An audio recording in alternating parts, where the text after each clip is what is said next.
This time around on Connected Farmer, we are going to discuss the new projections for the Brazilian second corn crop, the wheat harvest in the Midwest of the United States, and yet some perspectives about the African swine fever and the Brazilian sales of corn. As every Monday, we have Mike Zuzolo, the president of Global Commodity Analytics, on Connected Farmer, your channel to keep you up to date with the latest trends in agriculture and livestock.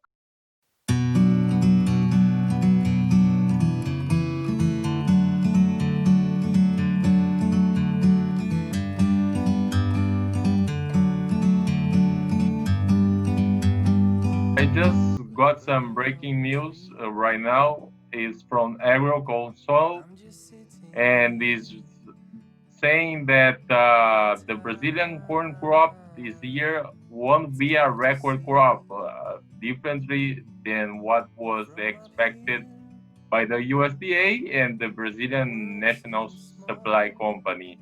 They are saying that the second corn crop alone will be 72 million metric tons, 2 million metric tons below the number of the National Supply Company and 3 million metric tons below the USDA. How do you assess that?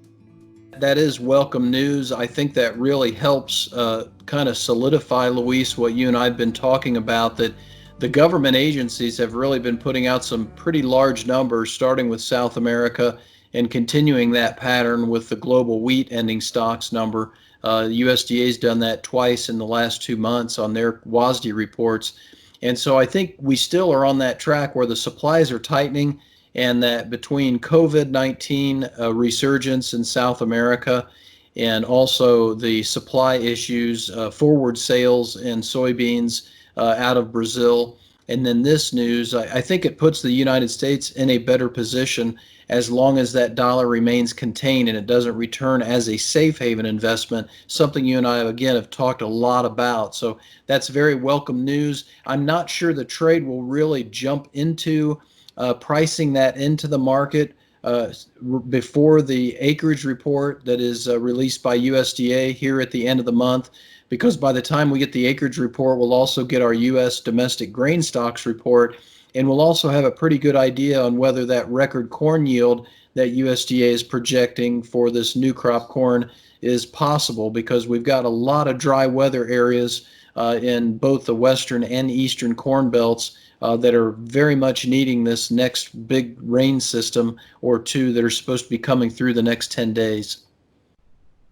Another question that I have is about the soybean market.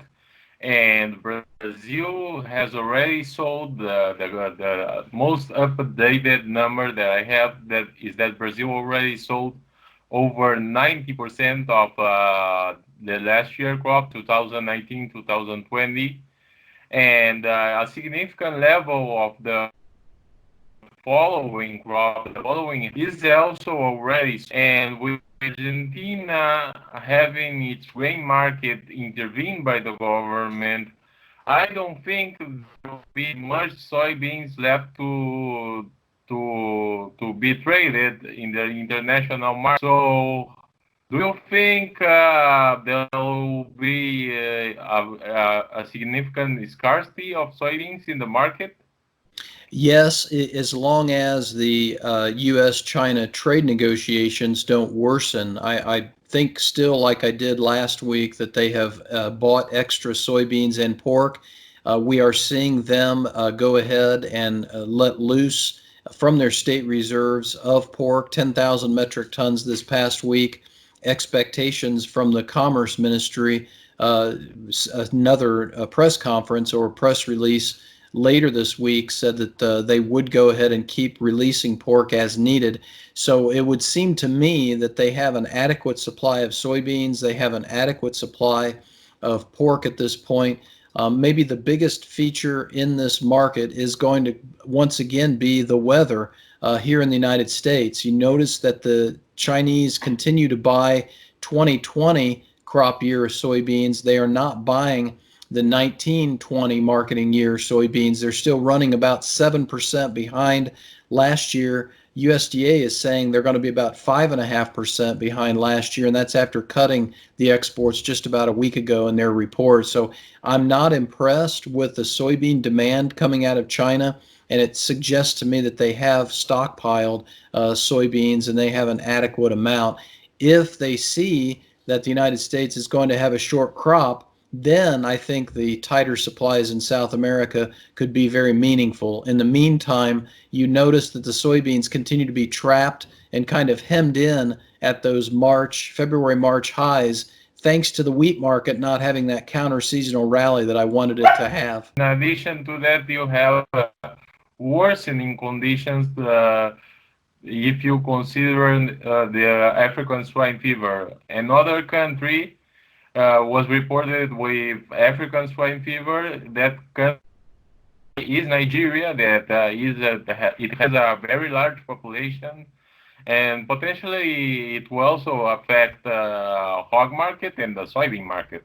Yes, and I think that we're still dealing with the same scenario in Vietnam, which is the real up and coming country next to China in terms of a significant increase in their red meat production, especially pork and poultry.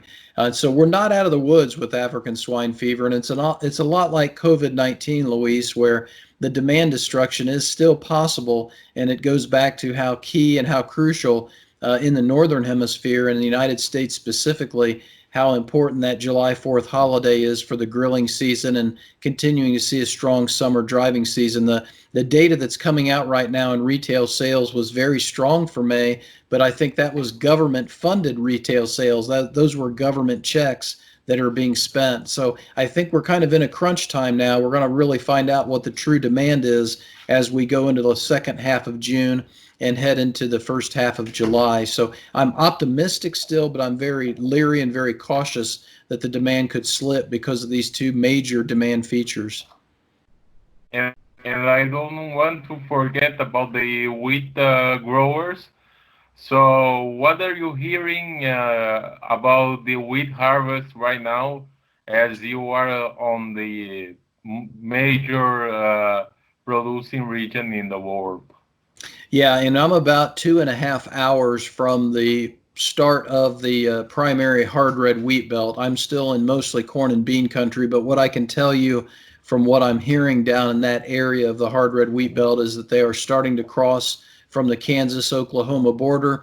Yields are better than expected at the Kansas-Oklahoma border. That's very positive news. The market has taken that positive news and absorbed that, and that's why we're making 9-month lows in soft red wheat right now and 3-month lows at the Chicago Mercantile Exchange in the hard red wheat. I also think, Louise, a big negative factor of what happened this past week was Russia said that they would not limit their export quotas of wheat after July and essentially reevaluate their export quotas from July to December. And I think the market took that very negatively, and that's why we're also not seeing that counter-seasonal rally.